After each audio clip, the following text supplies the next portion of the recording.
Hola, buenas noches. Estoy con el ingeniero Clemente Pum. Clemente, gracias por regalarnos unos minutos de tu tiempo. Muchas gracias, Gela. Buenas noches.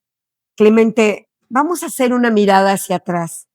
Tú te graduaste como ingeniero civil en la Universidad Autónoma de Guadalajara hace algunos años. Sí, yo me gradué en 1979, ya hace algunos años. Yo soy de Culiacán, pero por cuestiones de problemas de las universidades locales tuve que salir a estudiar a Guadalajara. Y entonces ahí estudié mi carrera de 4 años en la Universidad Autónoma de Guadalajara, que en ese entonces estaba incorporada a la Universidad Nacional Autónoma de México. Y a partir de ahí también has tenido una gran trayectoria dentro de la Secretaría de Infraestructura, Comunicaciones y Transportes. Sí, fíjate que en el último semestre tenía 3 materias, entonces tuve oportunidad de trabajar. Me tocó trabajar en Guadalajara en lo que era el túnel vehicular Miguel Hidalgo, que pasa por la catedral, y en el centro metropolitano. Y trabajando ahí, un maestro mío que me daba carreteras, trabajaba en la Secretaría de Comunicaciones. Entonces él fue el que nos motivó para entrar a la Secretaría. El día que salí, que me gradué, haz de cuenta que el día siguiente Ya estabas trabajando. entré en la Secretaría. ¿Cuál consideras que fue el reto más formativo en tus primeros años y cómo ese episodio sigue influyendo en la forma como abordan los proyectos hasta el día de hoy? Bueno, pues yo creo que uno de los retos más importantes es que un joven de 18 años se fue de su casa a vivir y a estudiar, tenía que desarrollarse solo, no tenía quien te dijera lo que tenías que hacer, ¿verdad? Y de uno dependía salir adelante, ¿verdad? Entonces eso fue lo que me ayudó a formarme, a ser tenaz en lo que yo hago, dedicarle a las cosas y ver las cosas siempre con un futuro. Clemente, hay un concepto que es liderazgo y cambio de obra. Durante tu paso como director general de carreteras, esto fue entre el 2007 y 2013, tengo entendido, ¿verdad? 2013, 2007, 2013 y 2016 al 2018. Me imagino que en estas dos épocas participaste en proyectos relevantes de nivel nacional.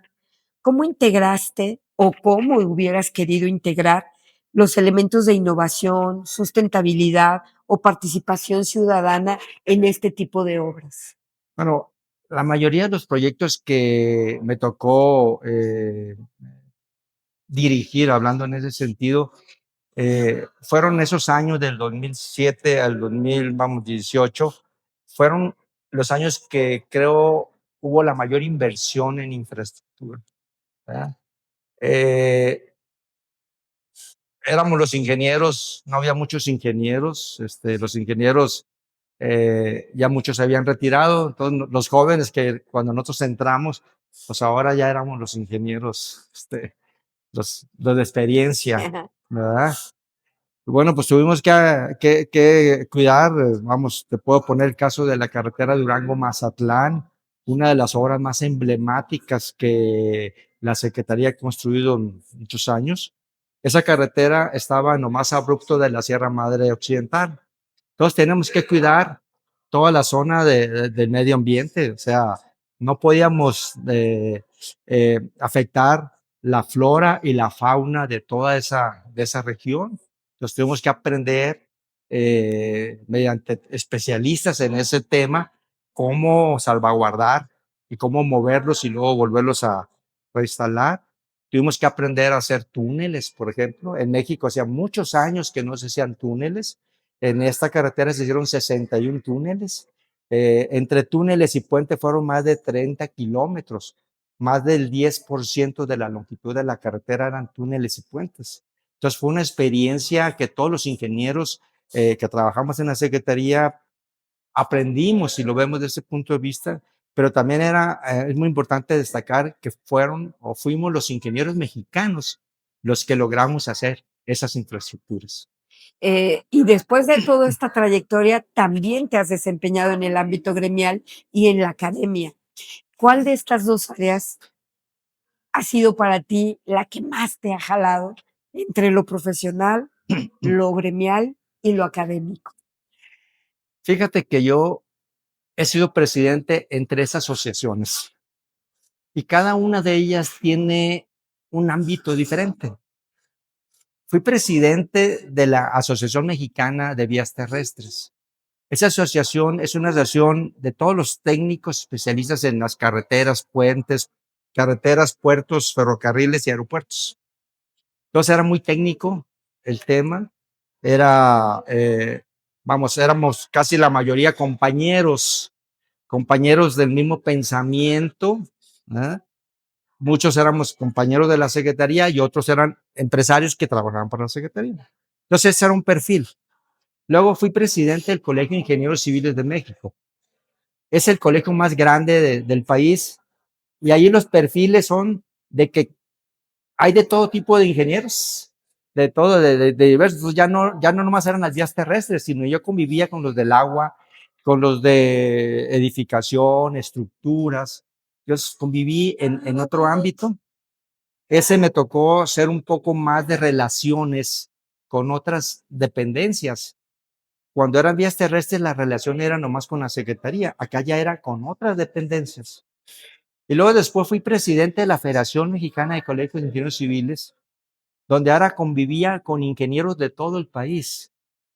Y en cada uno tuve mi momento, pero yo te puedo decir que en el de la Federación Mexicana de Colegios de Ingenieros Civiles me he sentido muy a gusto por un detalle. Todos somos pares. Sí, el ingeniero de Mexicali, el de Cancún, el de Oaxaca, todos somos ingenieros civiles. Algunos, todos son presidentes en su colegio.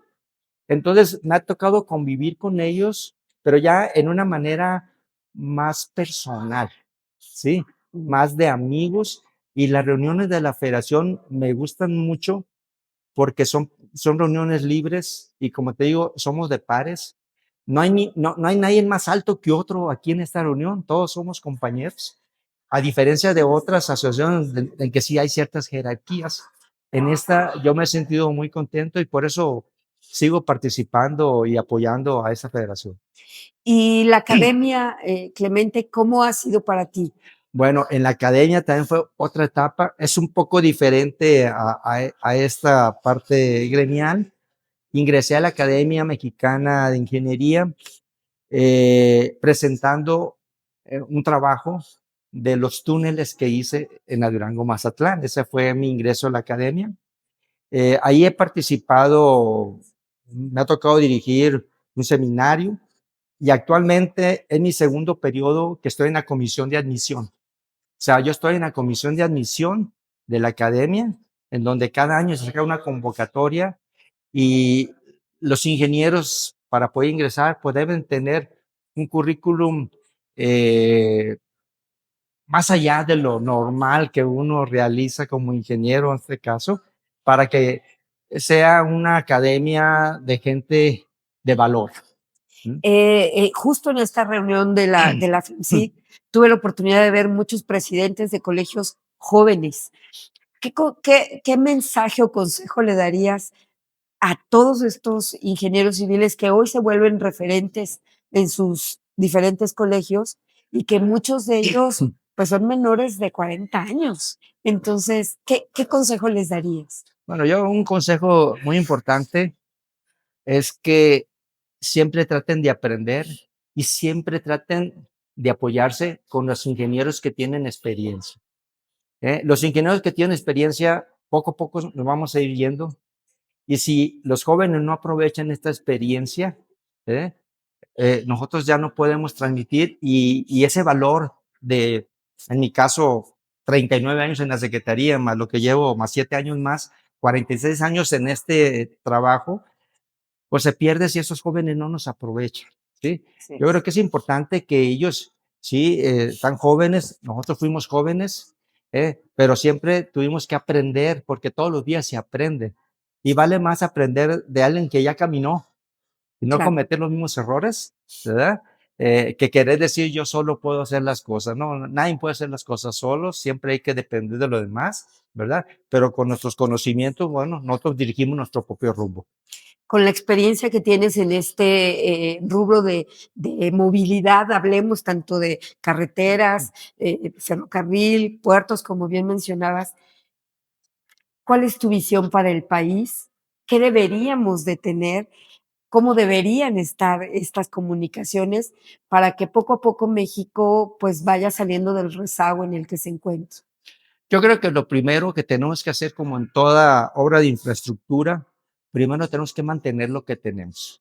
Tenemos una red de carreteras de más de 50,000 kilómetros entre libres y autopistas de cuota, en el que lo primero que tenemos que hacer es preservarlos, mantenerlos, porque esa infraestructura tuvo un costo muy alto.